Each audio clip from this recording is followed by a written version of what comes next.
Hello, hi, ನಮಸ್ಕಾರ. ನಾನು ಬಸವರಾಜ್ ಮಾತಾಡ್ತಾ ಇದ್ದೀನಿ, ಪತ್ರಕರ್ತರು. ವಿಶೇಷವಾಗಿ ಬೆಳಗಾವಿ ಎಂದಾಕ್ಷಣ ಒಂದ್ ರೀತಿ ಆರೋಗ್ಯ ಇಲಾಖೆಗೆ ಅತ್ಯಂತ ಹೆಸರುವಾಸಿಯಾಗಿರ್ತಕ್ಕಂಥದ್ದು ಇದೇ ಬೀಮ್ಸ್. ಕಳೆದ ಬಾರಿ ಒಂದ್ ರೀತಿ ಕರ್ನಾಟಕ ಸರ್ಕಾರ ಸೂಪರ್ ಸ್ಪೆಷಾಲಿಟಿ ಆಸ್ಪತ್ರೆನೂ ಸಹ ಉದ್ಘಾಟನೆ ಆಗಿತ್ತು. ಹೊಸ ಕಟ್ಟಡ ನಿರ್ಮಾಣ ಬೇರೆ ಆಗಿತ್ತು. ಅದನ್ನ ಮುಖ್ಯಮಂತ್ರಿಗಳು ಆಗಿರ್ತಕ್ಕಂಥ ಆರೋಗ್ಯ ಸಚಿವರು ಉದ್ಘಾಟನೆ ಮಾಡಿದ್ರು. ಆದ್ರೆ ಬಹುಶಃ ಮತ್ತೆ ಭಾಗಶಃ ಎಲ್ಲೋ ಒಂದ್ ಕಡೆ ಆ ಸೂಪರ್ ಸ್ಪೆಷಾಲಿಟಿ ಕಟ್ಟಡ ಸ್ವಲ್ಪ ಎಲ್ಲೋ ಒಂದ್ ಕಡೆ ಒಂದ್ ರೀತಿ ಸ್ವಲ್ಪ ಕಳಪೆ ಆಯ್ತೇನೋ, ಅಥವಾ ಸರಿಯಾಗಿ ಅವ್ಯವಸ್ಥಿತವಾಗಿ ನಿರ್ಮಾಣ ಮಾಡಿದ್ರೆ ಅನಿಸ್ತಾ ಇದೆ. ಇದಕ್ಕೆಲ್ಲ ತಾಜಾ ಉದಾಹರಣೆ ಏನಪ್ಪಾ ಅಂತಂದ್ರೆ, ಮಳೆಗಾಲ ಬಂತಂದ್ರೆ ಸಾಕಷ್ಟು ಸೋರಿಕೆ ಉಂಟಾಗ್ತಕ್ಕಂಥದ್ದು. ಮತ್ತೆ ಅಲ್ಲಿರ್ತಕ್ಕಂಥ ಬಿಲ್ಡಿಂಗ್ ನಡುವೆ ಇರ್ತಕ್ಕಂಥ ಜಾಯಿಂಟ್ ನಡುವೆ ಸಾಕಷ್ಟು ಬಿರುಕು ಬಿಟ್ಟಿರ್ತಕ್ಕಂಥದ್ದು. ಮತ್ತೆ ಸಾಕಷ್ಟು ನೀರು ಹನಿ ಹನಿಯಾಗಿ ಸೋರ್ತಾ ಇರ್ತಕ್ಕಂಥದ್ದು. ಮತ್ತೆ ಗೋಡೆಗಳಿಗೆ ನೀರು ಬರ್ತಾ ಇರ್ತಕ್ಕಂಥದ್ದು. ಅಪ್ ಟು ಲಾಸ್ಟ್ ಕೆಳಗಡೆವರೆಗೂ ಸಹ, ಗ್ರೌಂಡ್ ಫ್ಲೋರ್ ವರೆಗೂ ಸರ್ವೇ ಸಾಮಾನ್ಯ ಆಗಿದೆ. ಇದರಿಂದ ಎಲ್ಲೋ ಒಂದ್ ಕಡೆ ಇರ್ತಕ್ಕಂಥ ಸಿಬ್ಬಂದಿಗಳು, ಇರ್ತಕ್ಕಂಥ ಒಂದ್ ರೀತಿ ಡಾಕ್ಟರ್ಗಳು, ಮತ್ತೆ ಬರ್ತಕ್ಕಂಥ ಒಂದ್ ರೀತಿ ಇಲ್ಲಿರ್ತಕ್ಕಂಥ ಚಿಕಿತ್ಸೆಗೆ ಬರ್ತಕ್ಕಂಥ ರೋಗಿಗಳಿಗಂತೂ ಸಾಕಷ್ಟು ತೊಂದರೆ ಆಗ್ತಾ ಇದೆ. ಇನ್ನೊಂದ್ ಕಡೆ ಏನಪ್ಪಾ ಅಂತಂದ್ರೆ, ಹಾಸ್ಪಿಟ್ಲಿನ ಓಪನ್ ಮಾಡ್ಬಿಟ್ರು, ಆದ್ರೆ ಡಾಕ್ಟರ್ಗಳ ಕೊರತೆ ತುಂಬಾ ಜಾಸ್ತಿ ಇದೆಯಂತೆ, ಸಿಬ್ಬಂದಿಗಳ ಕೊರತೆ ಜಾಸ್ತಿ ಇದೆ. ಈಗ ಆಗ್ಬಿಟ್ರೆ ಬರೇ ಸೂಪರ್ ಸ್ಪೆಷಾಲಿಟಿ ಕಟ್ಟಡ ಕಟ್ಟರೆ ಸಾಲದು, ಅಲ್ಲಿರ್ತಕ್ಕಂಥ ವೈದ್ಯರನ್ನ ನಿಯೋಜನೆ ಮಾಡ್ಬೇಕು, ಮತ್ತೆ ಸಿಬ್ಬಂದಿ ನಿಯೋಜನೆ ಮಾಡ್ಬೇಕು, ಮತ್ತೆ ಆ ಕಟ್ಟಡನ ಸಮರ್ಪಕವಾಗಿ ಕಟ್ಟಿದರೋ ಇಲ್ವೋ ಅಂತಕ್ಕಂಥದ್ದು ನೋಡ್ಬೇಕು. ಯಾಕಪ್ಪ ಅಂತಂದ್ರೆ, ಒಂದು ಜೀವ ಉಳಿಸ್ತಕ್ಕಂಥ ಒಂದ್ ರೀತಿ ಇದು ಕಟ್ಟಡ, ಆಸ್ಪತ್ರೆ ಇದೇ ಈ ರೀತಿ ಆಗ್ಬಿಟ್ರೆ ಯಾವ ರೀತಿ? ಹಾಗಾಗಿ ಎಲ್ಲ ಒಂದ್ ಕಡೆ ಬೆಳಗಾವಿಯ ಸೂಪರ್ ಸ್ಪೆಷಾಲಿಟಿ ಆಸ್ಪತ್ರೆ ಸಮಸ್ಯೆಗಳ ಸಂಕೋಲೆ ಆಗಿದೆ. ಬೆಳಗಾವಿ ಬೇಮ್ಸ್ ಸೂಪರ್ ಸ್ಪೆಷಾಲಿಟಿ ಹೊಸ ಆಸ್ಪತ್ರೆಗೆ ಬೇಕಿದೆ ಬಿಗ್ ಟ್ರೀಟ್ಮೆಂಟ್. ಆರೋಗ್ಯ ಸಚಿವ ಯುಟಿ ಖಾದರ್ ಸಾಹೇಬ್ರೆ, ಏನ್ರಿ ಇದು? ಕಳೆದ ವರ್ಷವಷ್ಟೇ ಬೆಳಗಾವಿಯ ಜಿಲ್ಲಾ ಸರ್ಕಾರಿ ಆಸ್ಪತ್ರೆ ಆವರಣದಲ್ಲಿ 190 ಕೋಟಿ ವೆಚ್ಚದಲ್ಲಿ ನಿರ್ಮಾಣ ಮಾಡಲಾದ ಹೊಸ ಬೇಮ್ಸ್ ಸೂಪರ್ ಸ್ಪೆಷಾಲಿಟಿ ಆಸ್ಪತ್ರೆಯ ಕಟ್ಟಡ ಹಾಗೂ ಆಸ್ಪತ್ರೆಯಲ್ಲಿ ಸಮಸ್ಯೆಗಳ ಸಂಕೋಲೆಯಾಗಿ ಮಾರ್ಪಟ್ಟು ಇದರ ಪರಿಣಾಮ ದಿನನಿತ್ಯ ಕೆಲಸ ಮಾಡುವ ಸಿಬ್ಬಂದಿಗಳಿಂದ ಹಿಡಿದು ಇಲ್ಲಿಗೆ ಬರುವ ರೋಗಿಗಳಿಗೂ ಇದರ ಬಿಸಿ ತಟ್ಟಿದೆ. ಕಳೆದ ವರ್ಷವಷ್ಟೇ ಈ ಆಸ್ಪತ್ರೆಯು ಉದ್ಘಾಟನೆ ಆದರೂ ಮಳೆ ಬಂದರಂತೆ ಸಾಕು, ಈ ಕಟ್ಟಡದ ಮೇಲ್ಛಾವಣಿಯಲ್ಲಿ ಮಳೆ ನೀರು ಸೋರುವುದು ಕಾಮನ್ ಆಗಿದೆ. ಮತ್ತೊಂದು ಕಡೆ ಕಟ್ಟಡದ ಮೇಲ್ಛಾವಣಿಯಲ್ಲಿ ಜಾಯಿಂಟ್ ಬಿರುಕು ಬಿಟ್ಟಿದೆ. ನೀರು ಸಮರ್ಪಕವಾಗಿ ಹರಿದು ಹೋಗದೇ ಇಲ್ಲ. ಅಲ್ಲೇ ನೀರು ನಿಂತು ಕಟ್ಟಡದ ಗೋಡೆಗಳಲ್ಲಿ ನೀರು ಬಸಿಯುತ್ತಿದೆ. ಕಟ್ಟಡ ಸಮಸ್ಯೆ ಆದರೂ ಮತ್ತೊಂದು ಕಡೆ ಇಲ್ಲಿಗೆ ಬರುವ ರೋಗಿಗಳಿಗೆ ಚಿಕಿತ್ಸೆ ನೀಡಲು ವೈದ್ಯರು ಕೊರತೆ ಇರುವುದರಿಂದ ಏನಾದರೂ ತುರ್ತು ಚಿಕಿತ್ಸೆ ಬಂದರೆ ಸಾಕು, ಕೆಎಲ್ಇ ಆಸ್ಪತ್ರೆಗೆ ಹೋಗಿ ಎಂದು ಇಲ್ಲಿನ ಸಿಬ್ಬಂದಿಗಳೇ ಹೇಳ್ತಾರಂತೆ. ಇಷ್ಟೆಲ್ಲ ಈ ಸಮಸ್ಯೆ ಇದ್ರೂ ಸಹ ಹೊಸ ಆರೋಗ್ಯ ಸಚಿವರು ಮಾತ್ರ ಈ ಕಡೆ ತಿರುಗಿಯೂ ಸಹ ನೋಡದೇ ಇರುವುದು ತುಂಬಾ ದುರ್ದೈವದ ಸಂಗತಿಯಾಗಿದೆ. ಇನ್ನು ಈ ಬಗ್ಗೆ ಸಮಸ್ಯೆ ಹೇಳಿದರೆ ಆರೋಗ್ಯ ಇಲಾಖೆ ಇಂಜಿನಿಯರಿಂಗ್ ವಿಭಾಗದವರು ಆಡಳಿತ ಮಂಡಳಿ ಹಾಗೂ ಈ ಹಿಂದೆ ನಿರ್ವಹಣೆ ಮಾಡಿದ ಇಂಜಿನಿಯರ್ಸ್ಗಳ ಮೇಲೆ ಸಬೂಬಿ ಹೇಳಿ ಕೈ ತೊಳೆದುಕೊಳ್ಳುತ್ತಿದ್ದಾರೆ. ಆದ್ದರಿಂದ ನಮ್ಮ ನ್ಯೂಸ್ ಸಮೂಹದ ರಾಜ್ಯ ಉಪಸಂಪಾದಕ ಬಸವರಾಜ್ ಸ್ಥಳಕ್ಕೆ ಭೇಟಿ ಕೊಟ್ಟು ಸಮಗ್ರವಾಗಿ ವರದಿ ತಯಾರಿಸಿ ಸ್ಥಳೀಯ ರೈತ ಮುಖಂಡರು, ಬೇಮ್ಸ್ ನಿರ್ದೇಶಕ ಡಾಕ್ಟರ್ ಅಶೋಕ್ ಶೆಟ್ಟಿ ಅವರ ಅಭಿಪ್ರಾಯ ಸಂಗ್ರಹ ಮಾಡಿ ಆರೋಗ್ಯ ಸಚಿವ ಯುಟಿ ಖಾದರ್ ಅವರ ಟ್ವಿಟರ್ಗೆ ಟ್ವೀಟ್ ಮಾಡಿ ಬೆಳಕು ಚೆಲ್ಲುವ ಹೊಸ ಕೆಲಸ ಮಾಡಿದ್ದಾರೆ. ನಮಸ್ತೆ ಸರ್. ಈಗ ಹೊಸ ಬೀಮ್ಸ್ ಕಟ್ಟಡಕ್ಕೆ ಬಂದಿದ್ದೀವಿ ನಾವು ಇಲ್ಲಿ ಬೆಳಗಾವಿಗೆ. ಇಲ್ಲಿ ನೋಡಿ, ಇನ್ನೂ 1 ವರ್ಷ ಆಗಿಲ್ಲ ಉದ್ಘಾಟನೆ ಆಗಿ, ಆಲ್ರೆಡಿ ಸೋರ್ತಾ ಐತೆ ಅಂತ ಹೇಳ್ಬಿಟ್ಟು ಹೇಳ್ತಾವ್ರೆ. ಇಲ್ಲಿ ಬಂದಿದ್ದೀವಿ, ವಾಸ್ತವಕ್ಕೆ ಹತ್ರನೂ ಇದೆ. ಅವ್ರಿಗೆ ಹ್ಯಾಂಡ್ ಓವರ್ ಮಾಡಿ 2 ವರ್ಷ ಆದ್ರಲ್ಲ. ಆಯ್ತು ಸರ್, 2 ವರ್ಷ ಇಲ್ಲಿ ಹೋದ ವರ್ಷ ಉದ್ಘಾಟನೆ ಆಗಿರೋದು ಇದು. ನಾನು ಬಂದಿದ್ದೀನಿ, ಕಾರ್ಯಕ್ರಮಕ್ಕೆ ಅಟೆಂಡ್ ಆಗಿದ್ದೀನಿ. ಆದ್ರೆ ಈ ರೀತಿ ಉದ್ಘಾಟನೆ ಆಗಿ 1 ವರ್ಷ ಆಗಿದೆ, ಆಲ್ರೆಡಿ ಸೋರ್ತಾ ಐತೆ ಅಂದ್ರೆ ಇನ್ ಯಾವ ಲೆವೆಲ್ಗೆ ಇದು ಗುಣಮಟ್ಟ ಕಾಪಾಡ್ಕೊಂಡಿದೆ? ಅದಕ್ಕೆ ಅವ್ರ ಅರುಣ್ ಕುಮಾರ್ ಇದ್ರಿ, ಅದಕ್ರಿ ನಾ ಎಲ್ಲ ಇವೇನ್ರಿ ಬಂದ್ 6 ತಿಂಗಳಾಗೈತ್ರಿ ಸರ್. ಹಂಗಲ್ಲ, ಈಗ ನೀವು ಒಬ್ಬ AEE ಸರ್, ಒಬ್ಬ ಜವಾಬ್ದಾರಿಯುತ AEE ಸರ್, ನಿಮ್ ಕೈ ಕೆಳಗಡೆ AEಗಳಿಗಾರು ಇನ್ಸ್ಟ್ರಕ್ಷನ್ ಮಾಡಿ. ಹಲೋ, ಅವ್ರು ನೋಡ್ರಿ, ಅರುಣ್ ಕುಮಾರ್ ಮಕ್ರಂದ್ ಪೆಡ್ನೇಕರ್ ಇದ್ರು. ಈಗ ಅವ್ರು ಆ ಟೈಮ್ನಾಗ ಹ್ಯಾಂಡ್ ಓವರ್ ಮಾಡಿ ಕೊಟ್ಟಿದಾರ್ರಿ. 1 ವರ್ಷ DLP ಪೀರಿಯಡ್ ಮುಗಿದೈತಿ. ಅವ್ರಿಗೆ ನಾವು ಲೆಟರ್ ಬರ್ದೇವಿ, DLP ಪೀರಿಯಡ್ ಮುಗಿದೈತಿ, ನಿಮ್ಮ ಏನ ಸಣ್ಣ ಕೊಟ್ಟಿದ್ರು ನಿಮ್ಮ ಹಂತದಾಗ ಮಾಡ್ಕೊರಿ ಅಂತ ಹೇಳಿದ್ವಿ ಸರ್. ನಿಮ್ಮಂತ ಇದಕ್ಕೆ ಯಾರು ಸರ್ ಜವಾಬ್ದಾರಿ? ಯಾರು ಸರ್? ಈಗ ಮುಖಂಡರಾಗಿರ್ತಕ್ಕಂಥ ಶ್ರೀ ರವಿ ಪಾಟೀಲ್ ಅವ್ರು ಏನ್ ಹೇಳ್ತಾರೆ ಸರ್? ನಮಸ್ತೆ, ಹೇಳಿ. ಬೆಳಗಾವಿಲಿ ಕಳೆದ ವರ್ಷ ತಾನೇ ಉದ್ಘಾಟನೆ ಆಗಿತ್ತು, ಆದ್ರೆ ಸಮಸ್ಯೆಗಳ ಸಂಕೋಲೆ ಆಗಿದೆ.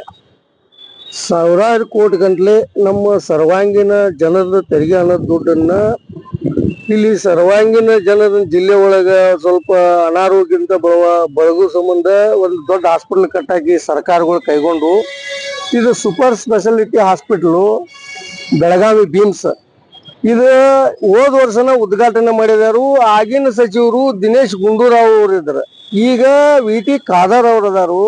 ನಾಚಿಕ್ ಬರ್ಬೇಕು ಅವ್ರಿಗೆ. ಏನ್ ಇವ್ರ ಮನಿಗಳಿಂತ ರೊಕ್ಕ ಕೊಟ್ಟಿಲ್ಲ ಹತ್ರ ಎಷ್ಟು ಇವ್ರು ಕಮಿಷನ್ ಹೊಡೆದಾರ. ಆದ್ರ ಅದನ್ನ ಏನ್ರ ಮಾಡುವಾರ ಯಾಕ ಸರ್ವಾಂಗೀಣ ಜನರ ತೆರಿಗೆ ಹಣದ ದುಡ್ಡು ಐತದ ಸರಿಯಾಗಿರೇ ಕಟ್ಬೇಕೋ ಇಲ್ಲ ಸಿಕ್ಕಾಪಟ್ಟಿ ಸೋರಾಕತ್ತದ. ಹೋಗ್ಲಿ 10 ವರ್ಷ ಆಗೈತಿ ಯಾಕೆ ಕಟ್ಟೆ 1 ವರ್ಷಕ್ಕನೇ ಸೋರಿಕೆ ಹಾಳು ಏನಾಗತ್ತಂದ್ರ ಮತ್ತಿದು ಬೆಳಗಾವಿ ಜಿಲ್ಲೆ ಇಡೀ ರಾಜ್ಯದಾಗನ ದೊಡ್ಡ ಜಿಲ್ಲೆ 2ನೇ ರಾಜಧಾನಿ ಅನ್ನುವಂತ ಒಂದು ಹೆಸರು ಬರ್ತೈತಿ. ಮತ್ ಇಲ್ಲಿ ದೂರ ಇದ್ರೆ 700 ಕಿಲೋಮೀಟರ್ ಇಂದ ಚಿಕ್ಕೋಡಿ ಅತನಿ ಈ ಕಡೆ ರಾಮದುರ್ಗ್ ಲೋಕಾಪುರ್ ಮಠ ಇಲ್ಲಿ ಬರ್ತಾರೆ 200 ಕಿಲೋಮೀಟರ್. ಇಲ್ಲಿ ಸರಿಯಾಗಿ ಒಂದು ವೈದ್ಯರ ಸವಲತ್ತೂ ಇಲ್ಲ. ಅಲಿಮಾರಿ ಜೀವನ ನಡೆದೈತಿ ಒಳಗೆ. ಇವತ್ತು ಹಾಸ್ಪಿಟಲ್ ನಿನ್ನಿಂತ್ರ ಬರತನ ಒಂದು ಪೇಷಂಟ್ ಅನ್ನ ಅಡ್ಡಾಡಿಸಿ ಇದನ್ನ ಮಾಡಾಕತ್ತಾರ ಇವ್ರು. ಅಡ್ಡಾಡುದು ಎಲ್ಲಿ ಅಂತ ಅಡ್ಡಾಡ್ಬೇಕು? ಸಿಬ್ಬಂದಿಗಳು ತಗೋಬೇಕು. 2,80,000 ರಾಜ್ಯದಾಗ ಹುದ್ದೆ ಖಾಲಿ ಅದಾವ. ಬಿಟ್ಟಿ ಬ್ಯಾಸರಿಗೆ ಈಗ 5,000 ಆದ 6,000 ತಗೊಂಡೆ 15,000 ಹುದ್ದೆ ತಗೊಂಡೆ. ಇದು ನಾಚಿಕೇರ್ ಸಂಗತಿ. ಅತಿಥಿ ಶಿಕ್ಷಕರನ್ನ ಇಟ್ಕೊಂಡಾರ 10-15 ಕೊಟ್ಟು ಇಟ್ಕೊಂಡು ಇಡೀ ಕಲ್ತಂತ ಡಿಗ್ರಿ ಸ್ಕೂಲ್ಗೆ. ಮತ್ತೆ ಇವ್ರು ಡಿಗ್ರಿ ಸ್ಕೂಲ್ ಏನದಲ್ಲ ಎಲ್ಲ ಇವರು ಮಿನಿಸ್ಟರು MLA ಅದಾವ. ಲಕ್ಷಾಂತರ ಗಂಟ್ಲೆ ರೊಕ್ಕ ಸುರಿಬೇಕ. ಇದನ್ನ ಮಾಡ್ಬೇಕು. ಈಗ ಎಲ್ಲಾನು ಖಾಸಗೀಕರಣ ಮಾಡಿ ಇವ್ರಿಗೆ ಫಂಡ್ ಬರುವಂತ ವರ್ಷಕ್ಕಿಂತ ಕೋಟಿ ಗಂಟ್ಲೆ ಲಂಚ ತಿನ್ನಾಕ್ ಬಂದ್ರ ಸಾಕ. ಈ ಸರ್ವಾಂಗೀಣ ಜನ ಓಟ್ ಹಾಕಿ ಇವ್ರು ಸಾಯವಾರ ಹಾಕಿ ಇವ್ರ ಇಂತ ಒಂದು ನಿರ್ಣಯ ತಗೋತಾರ ಇವ್ರು ಸರ್ಕಾರ. ಕಳಪೆ ಆಗಿದೆ ಅಂತಾನೆ ಇದು ಕಳಪೆ ಕಾಮಗಾರಿ ಕಂಡು ಬರ್ತದಲ್ಲ ಸರ್. ಮತ್ತೀಗ 1 ವರ್ಷಕ್ಕೆ ಸೋರಾಕತ್ತಂದ್ರ ಅವ ಕಟ್ಟುವಂತ ಇದನ್ನ ಹಿಡ್ದಂತ ಇಂಜಿನಿಯರ್ ಎಷ್ಟು ಲೂಟಿ ಮಾಡಿ ಅನ್ನತ್ರಾಗ ನಮ್ಮ ಸರ್ಕಾರ ಸರ್ವಾಂಗೀಣ ಜನರ ತೆರಿಗೆ ಹಣದ ದುಡ್ಡ ಮತ್ ಇದ್ರಾಗ ಯಾರ್ಯಾರಿಗೆ ಏನೇನ್ ಕಮಿಷನ್ ತಿಂದಾರ ಮತ್ತೆ ಕಂಡ ಬರ್ತೈತಿ ಈಗ ಎಲ್ಲರಿಗೂ. ಇದೇನೇನ ಏನಪ್ಪ ನಾವೇನ್ ಹುಚ್ಚರು ಇಲ್ಲ. ನೀವು ನೋಡಿದಿರಿ, ನ್ಯೂಸ್ ವಿಡಿಯೋ ಮಾಡಿದಿರಿ, ನಾವು ನೋಡಿದೇವ. ಮತ್ ಅವಾಗ ನಾವು ಇವ್ರಿಗೆ ದಿನೇಶ್ ಗುಂಡೂರಾವ್ ಅವ್ರಿಗೂ ನಿಮ್ಮ ಮಾಧ್ಯಮದವ್ರನ್ನು ಬೈಲಿಕ್ ತಂದಾರ ಅವಾಗ ಎಲ್ಲ ನಿಮ್ಮ ಮಾಧ್ಯಮ ಸ್ನೇಹಿತರ. ಯಾಕಂದ್ರೆ ನೀವಟ್ ಇರ್ಲಿಲ್ಲ ಅಂದ್ರೆ ಅಂಗ್ ಕೂತಿದ್ ಸರಿಪಡ್ಸಾಕ ಇನ್ನು ಜನರನ್ನ ಏನ್ ಮಾಡ್ತಿರೋ ತಿಳಿವಾತಿವ್ರ.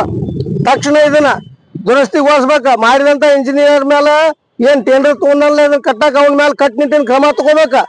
ಇಂತಿ ವರ್ಷ ಬರ್ಸ್ಕೊಂಡ್ ಅವ್ನ ದುರಸ್ತಿ ಮಾಡ್ಕ್ಯಾರ ಸೋರ್ದಂಗ್ ಕ್ರಮ ಕೈಗೊಳ್ಳುವಂತ ಕೆಲಸ ಈ ಸರ್ಕಾರಗಳು ತಗೋಬೇಕಂತೇಳಿ ಇವತ್ತು ನಾ ಮಾಧ್ಯಮ ಮೂಲಕ ಹೆಸರ ಕೊಡ್ತೇನೆ ಅವ್ರಿಗೆ ನಾನು. ಇನ್ನು ಬೆಳಗಾವಿಲಿ ಇತ್ತೀಚೆಗೆ ಒಂದ್ ರೀತಿ ಸಾಕಷ್ಟು ಕಳೆದ ಬಾರಿ ಒಂದ್ ರೀತಿ ಉದ್ಘಾಟನೆ ಆಗಿತ್ತು. ಅದೇ ಸೂಪರ್ ಸ್ಪೆಷಾಲಿಟಿ ಒಂದ್ ರೀತಿ ಆಸ್ಪತ್ರೆ. ಸಾಕಷ್ಟು ಜನ ಒಂದ್ ರೀತಿ ಆರೋಗ್ಯಕ್ಕೆ ವಿಶೇಷವಾಗಿ ಬೆಳಗಾವಿ ಮತ್ತೆ ಈ ಕಡೆ ಭಾಗದ ಸಾಕಷ್ಟು ಜಿಲ್ಲೆಗಳಿಗೆ ನಾಡಿ ಮಿಡಿತ ಆರೋಗ್ಯದ ಒಂದ್ ರೀತಿ ಸಂಜೀವಿನಿ ಆಗಿತ್ತು.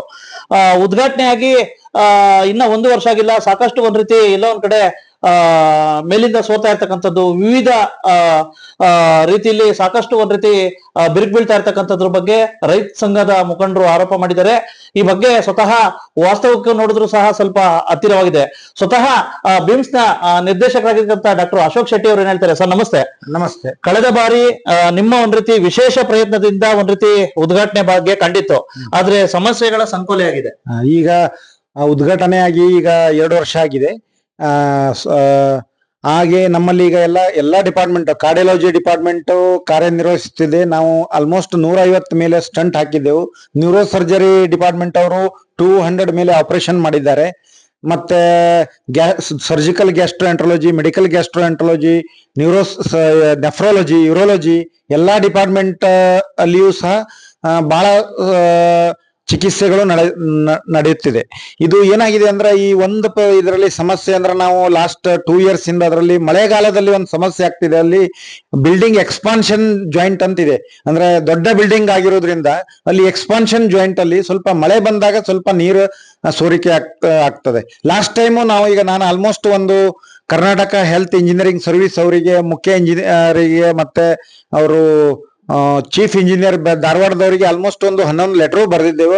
ಆಲ್ರೆಡಿ ಲಾಸ್ಟ್ ಇಯರ್ ಅದು ಬಂದು ಅವರೆಲ್ಲ ಅದು ಮಾಡಿದ್ದಾರೆ. ಮಾಡಿ ಅದಕ್ಕೆ ಒಂದು ಚಿಕಿತ್ಸೆಯನ್ನು ಅಂದ್ರೆ ಕೋಟಿಂಗ್ ಅನ್ನು ಮಾಡಿ ಹೋಗಿದ್ದಾರೆ. ಈ ಸಲಿಯೂ ಮಳೆ ಬಂದಾಗ ಸ್ವಲ್ಪ ಸೋರಿಕೆ ಆಗ್ತಿದೆ. ಇವಾಗಲೂ ನಾವು ಅವರಿಗೆ ಒಂದು 3 ಲೆಟರ್ ಅನ್ನು ಹಾಕಿದ್ದೇವೆ. ಈಗ ಅವ್ರು ಬಂದು ಕೆಲಸ ಸ್ಟಾರ್ಟ್ ಮಾಡಿದ್ದಾರೆ. ಅವರು ಕ್ಲೀನಿಂಗ್ ಮತ್ತದೆಲ್ಲ ಮಾಡಿ ಅವ್ರು ಏನ್ ಹೇಳ್ತಿದ್ದಾರೆ, ಬೆಳಗಾವಿಯಲ್ಲಿ ಬಹಳ ಮಳೆ ಮತ್ತೆ ಬಿಸಿಲಿಗೆ ಅದು ಎಕ್ಸ್ಪಾನ್ಷನ್ ಜಾಯಿಂಟ್ ಅಲ್ಲಿ ಆ ರಬ್ಬರ್ ಮೆಲ್ಟ್ ಆಗಿ ಮೆಲ್ಟ್ ಆಗ್ತದೆ, ಮತ್ತೆ ಮಳೆ ಬಂದಾಗ ಅದು ಸಿಂಕ್ ಆಗಿ ಅಲ್ಲಿ ಸ್ವಲ್ಪ ಸೋರಿಕೆ ಆಗ್ತದೆ ಅಂತೇಳಿ ಅವರು ಅದಕ್ಕೆ ಎಕ್ಸ್ಪ್ಲನೇಷನ್ ಕೊಟ್ಟಿದ್ದಾರೆ. ಅಲ್ಲ ಸರ್, ಈಗ ಅವರು ಇಂಜಿನಿಯರ್ ಅವ್ರಿಗೆ ಈಗ ನಿರ್ವಹಣೆ ಮಾಡ್ತಕ್ಕಂಥ ಇಂಜಿನಿಯರ್ ಕೇಳಿದ್ರೆ 2 ವರ್ಷ ಆಗಿದೆ ಹಸ್ತಾಂತರವಾಗಿ, ನಮ್ ನಿರ್ವಹಣೆ ಮುಗ್ದಿದೆ, ವಿಶೇಷವಾಗಿ ಇನ್ನೇನಿದ್ರು ಸಣ್ಣ ಪುಟ್ಟ ಸಮಸ್ಯೆ ಇದ್ರೆ ಅವರೇ ಮಾಡ್ಕೋಬೇಕು ಅಂತ ಹೇಳಿ. ಅಲ್ಲ, ಇದು ಸಣ್ಣ ಪುಟ್ಟ ಸಮಸ್ಯೆ ಅಲ್ಲ, ಇದು ಎಕ್ಸ್ಪಾನ್ಷನ್ ಜಾಯಿಂಟ್ ದಲ್ಲಿ ಪ್ರಾಬ್ಲಮ್ ಅಂದ್ರೆ ಇದು ಸಿನ್ಸ್ 2 ವರ್ಷದಿಂದ ನಡೀತಿದೆ ಎಕ್ಸ್ಪಾನ್ಷನ್ ಜಾಯಿಂಟ್ ಇದೆ ಪ್ರಾಬ್ಲಮ್. ನಾವು ಈಗ 11 ಬಾರಿ ಅವ್ರಿಗೆ ಲೆಟರ್ ಅನ್ನು ಕೊಟ್ಟಿದ್ದೇವೆ. ಬಹಳ ಸಲ ಬಂದು ರಿಪೇರಿ ಮಾಡಿದ್ದಾರೆ, ಇವರು ಬಂದಿದ್ದಾರೆ, ರಿಪೇರಿ ಮಾಡ್ತಿದ್ದಾರೆ ಅವರು. ಅಲ್ಲ, ಈ ರೀತಿ ಮತ್ತೆ ತೊಂದರೆ ಆಗ್ತಾ ಇದೆ, ಏನೋ ಶಾಶ್ವತ ಪರಿಹಾರ ಯಾವಾಗ ಅವರಿಗೆ ಅದು ಅವ್ರೇನೇನ್ ಹೇಳ್ತಿದ್ದಾರೆ, ಎಕ್ಸ್ಪಾನ್ಷನ್ ಜಾಯಿಂಟ್ ಇರೋದ್ರಿಂದ ಅಲ್ಲಿ ಅದರಲ್ಲಿ ರಬ್ಬರ್ ಕೋಟಿಂಗ್ ಹಾಕಿರೋದ್ರಿಂದ ಅವು ರಿಪೀಟೆಡ್ಲಿ ಅದನ್ನೇ ತೆಗೆದು ಹಾಕ್ಬೇಕಾಗ್ತದ ಅಂತಲೇ ಹೇಳ್ತಿದ್ದಾರೆ. ದೊಡ್ಡ ಬಿಲ್ಡಿಂಗ್ ಇರೋದ್ರಿಂದ ಈ ತರ ಸಮಸ್ಯೆ ಅಂತ ಅವ್ರು ಹೇಳ್ತಿದ್ದಾರೆ. ಅಲ್ಲ, ಓಕೆ ಸರ್, ಇನ್ನೊಂದು ಟೆಕ್ನಿಕಲಿ ನಾನು ಇದರಲ್ಲಿ ಅಷ್ಟು ಕಾಂಪಿಟೆಂಟ್ ಇಲ್ಲ. ನಾನು ಏನ್ ಮಾಡ್ತೇನೆ, ಇವಾಗ ಬೇಕಾದ್ರೆ ಅವರು ಈಗ ಇಲ್ಲಿ ಅಸಿಸ್ಟೆಂಟ್ ಎಕ್ಸಿಕ್ಯೂಟಿವ್ ಇಂಜಿನಿಯರ್ ಇದ್ದಾರೆ, ಅವರನ್ನು ಕರೆಸಿ ನಾ ಅವರಿಗೆ ಅವ್ರೇನು ಹೇಳಿದ್ದಾರೆ ಅದ್ರ ಬಗ್ಗೆ ನಾ ಈಗ ಮಾತಾಡುತ್ತಿದ್ದೇನೆ. ಏನಾದ್ರು ವರದಿ ಬಂದಿದ ತಕ್ಷಣ ತುರ್ತು ಸಭೆ ಏನಾದ್ರು ಮೀಟಿಂಗ್ ನಾನು ಈಗ ಮಂಡೇ ಅವರೇ ಕರೆದಿದ್ದೇನೆ, ಅಸಿಸ್ಟೆಂಟ್ ಎಕ್ಸಿಕ್ಯೂಟಿವ್ ಇಂಜಿನಿಯರ್ ಅನ್ನು ಕರೆದಿದ್ದೇನೆ. ಕರೆದಿದ್ದಕ್ಕೆ ಯಾಕೆ ಹಿಂಗಾಗ್ತಿದೆ ಅಂತೇಳಿ ಅವರಿಗೆ ಎಕ್ಸ್ಪ್ಲನೇಷನ್ ತಗೊಳ್ತಿದ್ದೇನೆ. ಮತ್ತೆ ವೈದ್ಯರುಗಳದ್ದು ಕೊರತೆ ಇದೆ ಅಂತ ಯಾವ ರೀತಿ ನಿಭಾಯಿಸ್ತಾರೆ? ವೈದ್ಯರಿದ ಕೊರತೆ ಇದೆ, ಬಟ್ ನಮ್ಮಲ್ಲಿ ಈಗ ಏನಾಗಿದೆ, ಸೂಪರ್ ಸ್ಪೆಷಾಲಿಟಿಯಲ್ಲಿ ನಾವು ಆಲ್ರೆಡಿ ಈಗ ಪರ್ಮನೆಂಟ್ ಅಪಾಯಿಂಟ್ಮೆಂಟ್ ಗೋಸ್ಕರ ಈಗ ನಾವು ಪೇಪರ್ ನೋಟಿಫಿಕೇಶನ್ ಕೊಟ್ಟಿದ್ದೆವು. ಮತ್ತೆ ಬ್ರಾಡ್ ಸ್ಪೆಷಾಲಿಟಿಯಲ್ಲಿಯೂ ಸಹ ವೈದ್ಯರನ್ನ ಅಪಾಯಿಂಟ್ಮೆಂಟ್ ಮಾಡ್ಲಿಕ್ಕೆ ಈಗ ಎಲ್ಲ ನೋಟಿಫಿಕೇಶನ್ ಗೆ ರೆಡಿ ಮಾಡ್ಕೊಳ್ತಿದ್ದೆವು. ಇನ್ನು 1 ಮಂತ್ ಅಲ್ಲಿ ಇದೆಲ್ಲ ಸಮಸ್ಯೆ ಸಾಲ್ವ್ ಆಗ್ತದೆ. ಇನ್ನಾದ್ರೂ ಈ ಬೇಮ್ಸ್ ಸೂಪರ್ ಸ್ಪೆಷಾಲಿಟಿ ಆಸ್ಪತ್ರೆಗೆ ಬಿಗ್ ಟ್ರೀಟ್ಮೆಂಟ್ ಸಿಗುವುದೇ ಎಂಬುದನ್ನು ಕಾದು ನೋಡಬೇಕಿದೆ. ಬ್ಯೂರೋ ರಿಪೋರ್ಟ್, ಬಸವರಾಜು, ಭಾರತ ವೈಭವ news. Thanks for watching. Read, discuss and debate with editor Dr. Yan Prashant Rao. Wanted reporters in print, digital and visual media for Bharat Vaibhav Daily Newspaper, BV News 5 Channel and BV Fast Web News from all the talukas of Karnataka, Goa and Maharashtra. If interested, send your resume to 9019229369.